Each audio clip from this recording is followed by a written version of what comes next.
मईशत की बहाली का मिशन, निगरान वजीर आजम की जेर सदारत SIFC की एपिक्स कमेटी का इजलास, army chief general Asim Munir की खुसूसी शिरकत, मौशी तरक्की के अहदाफ के हुसूल के लिए अहम मुशावरत, डॉलर और चीनी की स्मगलिंग रोकने, गैर मुल्की सरमायाकारी के फरोग और सनतों की बहाली के लिए इकदाम पर ब्रीफिंग।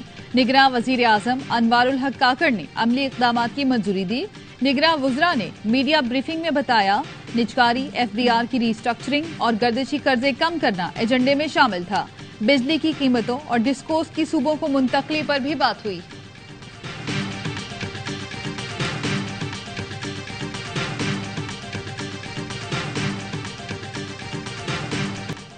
बिलावल भुट्टो का 90 रोज में इंतखाबात कराने का मुतालबा, कहा इलेक्शन कमीशन कम अज कम इंतखाबी शेड्यूल तो जारी करे, 90 नहीं तो 100 या 120 दिन में इलेक्शन का ऐलान करें।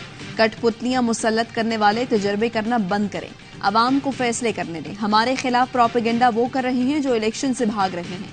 इस गलत फहमी में ना रहें कि नैब की धमकियों से खामोश करा देंगे।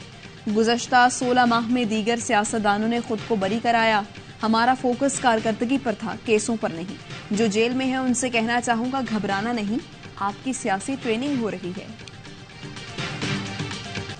साबिक वजीर आजम नवाज शरीफ ने अक्टूबर में वापसी का फैसला कर लिया। लंदन में पार्टी रहनुमाओं से मुलाकात में कह दिया, आइंदा माह पाकिस्तान जाऊंगा। नबील गब्बूल कहते हैं, नवाज शरीफ की वापसी का जिस दिन ऐलान होगा उसी दिन इलेक्शन शेड्यूल भी आ जाएगा। नवाज शरीफ को खदशा है कि इलेक्शन नहीं होंगे तो उनके लिए केसेस का सामना करना कठिन होगा।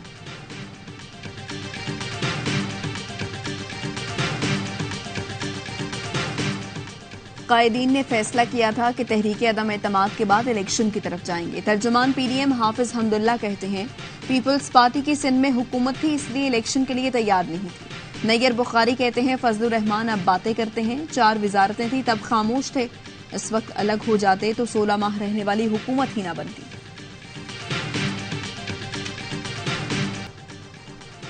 और चित्राल की गय्यूर अवाम पाक फौज और फोर्सेस के शाना बशाना लड़ने के लिए तैयार। मकामी आबादी पाक फौज की मदद के लिए बाहर निकल आई। अवाम असलहा, गोला बारूद और खुराक पाक फौज के अगले मोर्चों तक पहुंचा रही हैं। मकामी लोगों ने FC विंग कमांडर के साथ जिरगा करके चित्राल के अवाम की तरफ से पाक फौज के साथ मुकम्मल ताउन का यकीन दिलाया। कलअदम TTP की दहशतगर्दी की सख्त अल्फाज में मजम्मत। चित्राल वाक़े पर पाकिस्तान का अफगानिस्तान से सिफारती सतह पर भरपूर एहतजाज। अफगान नाज़िमुल उमूर की दफ्तर खारजा तरबी। माहिर कानून ने सुप्रीम कोर्ट के फैसले को चार्जशीट करार दे दिया। शुएब शाहीन कहते हैं, इलेक्शन से भागने के लिए PDM ने अदालतों पर हमला किया, पार्लियामान में खड़े होकर करारदादें पास की गई। हर रोज सुप्रीम कोर्ट पर लफ्जी गोलाबारी की गई। चीफ जस्टिस से मुतालबा है, आइन से खिलवाड़ करने वालों को सजा दें। सदर डिस्ट्रिक्ट बार इस्लामाबाद कैसर इमाम कहते हैं, सुप्रीम कोर्ट के फैसले ने साबिका हुकूमत का कंडक्ट वाज़े कर दिया। फैसले में साजिश का जिक्र किया गया। माहिर कानून अहमद पंसोता ने कहा, जिस तरह जजों पर हमला किया गया उस पर सुप्रीम कोर्ट का फैसला चार्जशीट है। वकील फैसल चौधरी बोले, सुप्रीम कोर्ट को अपने जायज मकाम के लिए ऐसे फैसले देना पड़ेंगे।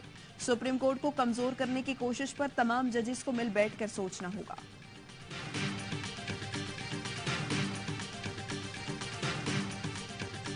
डेढ़ साल में 5 साल के बराबर लूट मार हुई। हमने 5 वर्षों में तालीम और अस्पतालों को बेहतर किया।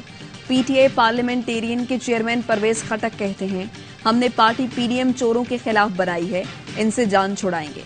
मेरी हुकूमत में किसी का बाप भी रिश्वत नहीं ले सकता। जो पहले हमारी पार्टी थी उसने झूठे वादे किए, जो आज मजाक उड़ाते हैं वो 2 माह बाद हम इनका मजाक उड़ाएंगे। PTI के वकील शेर अफजल मरवत कहते हैं, परवेज खटक तो गन्ना नहीं तोड़ सकते तो वो PTI क्या तोड़ेंगे।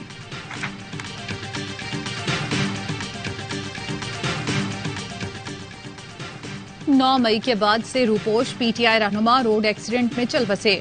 साबिक सूबाई वजीर शौकत अली लालिका की गाड़ी को गुज़श्ता रोज कोट मोमिन के करीब हादसा पेश आया था।